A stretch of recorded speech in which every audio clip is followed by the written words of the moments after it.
Assalamualaikum warahmatullahi wabarakatuh. Hari ini saya akan mempresentasikan worksheet SKP dapur rumah tangga. Untuk tabelnya,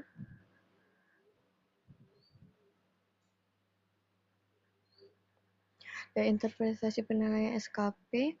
Skor SKP adalah 0,99478 termasuk kategori sedang.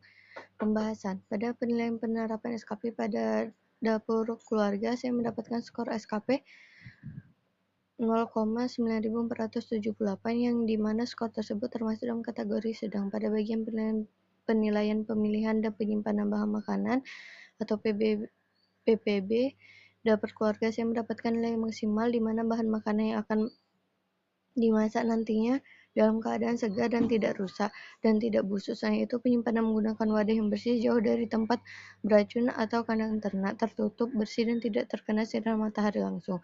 Lalu pada bagian penilaian hygiene pemasak HGP dapur keluarga, saya mendapatkan skor 19 dari 20.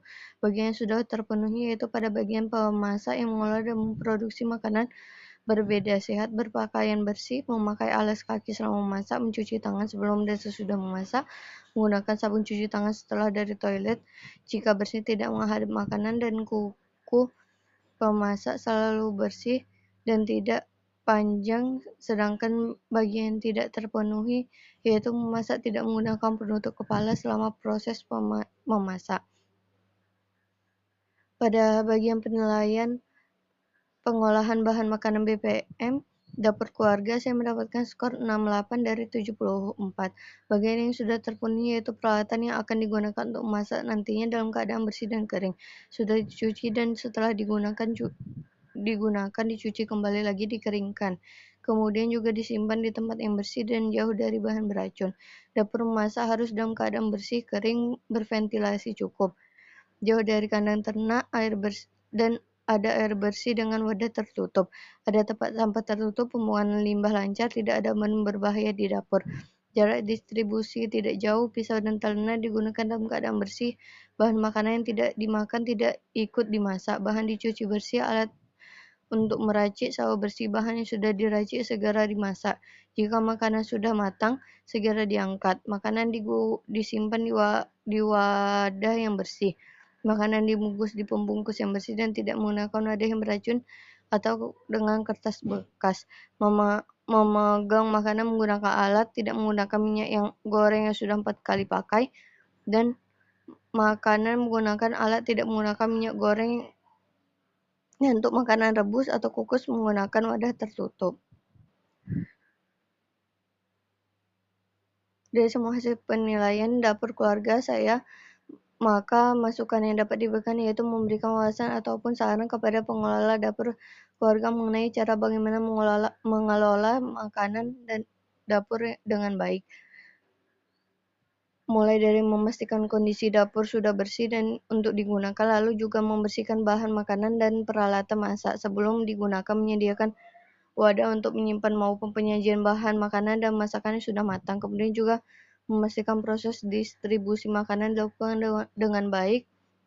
Makanan ditempatkan di tempat yang bersih, mengambil makanan menggunakan alat, dan makanan masih dalam keadaan aman untuk dikonsumsi. Kesimpulan dari pengamatan dapur keluarga saya menggunakan forum penilaian skor keamanan pangan SKP, didapatkan skor 0,9478 yang dapat diinterpretasikan bahwa skor tersebut masuk dalam kategori sedang. Terdapat 4 bagian penilaian yaitu pemilihan dan penyimpanan bahan makanan PPB, hygiene pemasak HGP, pengolahan bahan makanan PBM, dan distribusi makanan DEPM. Poin-poin yang tidak mendapatkan skor maksimal merupakan poin yang masih dapat ditolerir sehingga tidak membahayakan konsumen. Untuk kekurangan dari poin-poin yang tidak terpenuhi tersebut dapat disebabkan faktor kurangnya pengetahuan pengelola dapur keluarga akan pentingnya keamanan pangan. Namun hal tersebut dapat diperbaiki dengan memberikan pengarahan dan sosialisasi kepada para pengelola tentang bagaimana cara memilih dan menyimpan bahan makanan yang baik dan benar.